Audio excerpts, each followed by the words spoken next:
The role of GRC in third-party risk management, TPRM. TPRM is fundamentally a GRC discipline, governance. Policy establishes the TPRM policy, defining the scope, objectives, risk appetite for third-party relationships, and processes to be followed. Oversight assigns responsibility for TPRM, often a dedicated function or shared between procurement, legal, IT, and security risk. Ensures executive visibility, roles and responsibilities, defines who is responsible for due diligence, contract reviews, ongoing monitoring, etc. Risk management, risk identification and assessment. The core of TPRM involves identifying potential third parties, assessing the inherent risk based on the type of access or data they handle, conducting due diligence to evaluate their security posture, and determining the residual risk. Risk treatment, implementing controls to mitigate vendor risks, such as strong contractual clauses, requiring specific security controls from the vendor.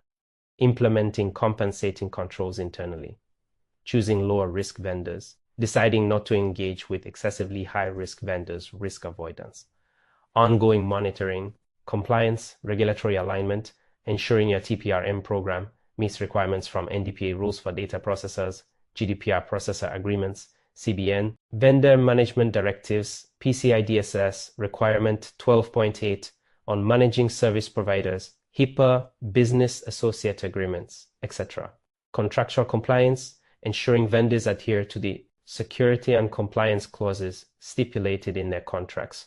Flow down requirements, ensuring that if you are subject to certain regulations, your vendors who handle relevant data also meet those requirements where applicable. The TPRM lifecycle.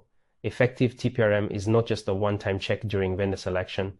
It's a continuous lifecycle process applied throughout the relationship. 1.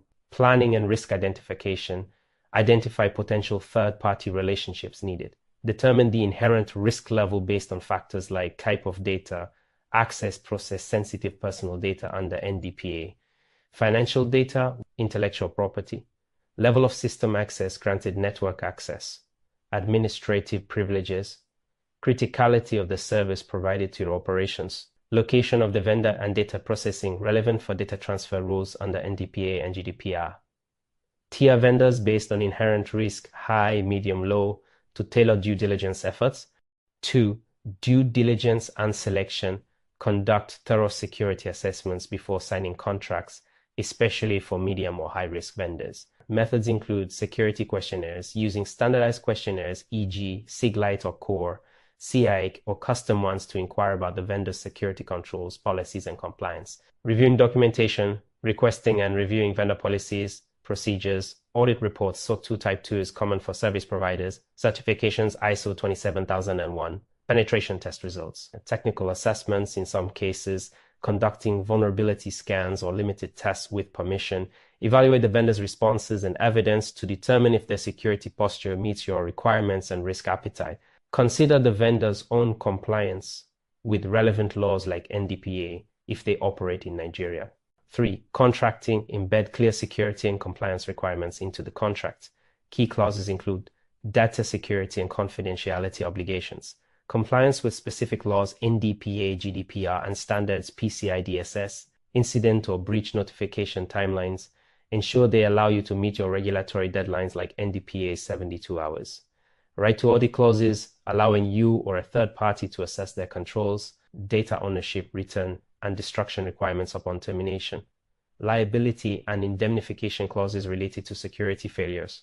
Legal counsel with expertise in cybersecurity and Nigerian contract law should review these clauses. 4. Onboarding. Securely provision necessary access based on the principle of least privilege. Communicate your relevant security policies and expectations to the vendor. Integrate the vendor into your TPRM tracking system.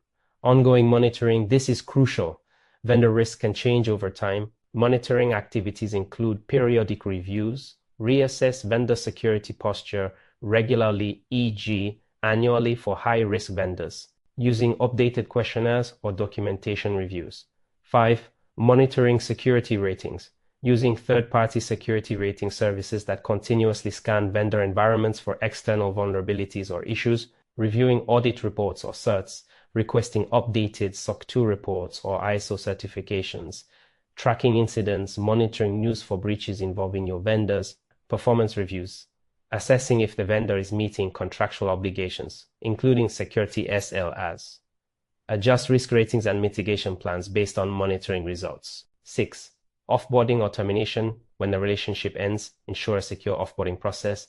Revoke all system access promptly.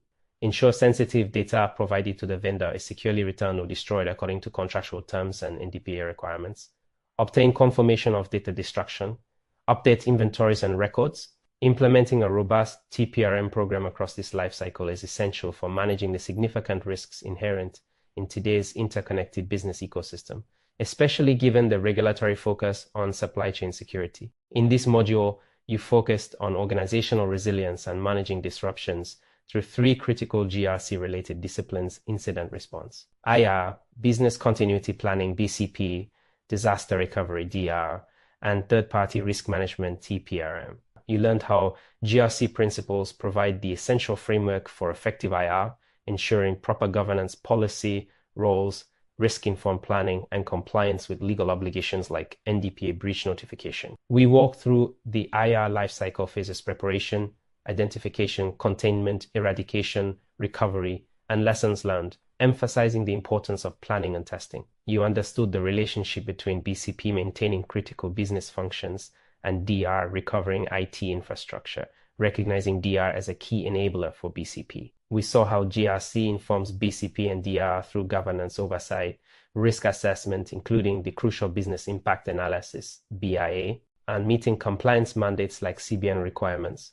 The importance of regular testing, especially considering potential infrastructure challenges in Nigeria, was highlighted. Finally, you explored the growing importance of TPRM in managing risks associated with vendors and the supply chain. You learned how GRC governs the TPRM process, drives risk assessment throughout the vendor lifecycle, from due diligence and contracting to ongoing monitoring and offboarding, and ensures compliance requirements like NDPA rules for data processors are met by third parties. Mastering these areas is key to building an organization that can not only defend against threats, but can also withstand and recover effectively when disruptions inevitably occur. In our final module, Module 10, we will look at the tools and technologies that support GRC activities and discuss future trends in the field.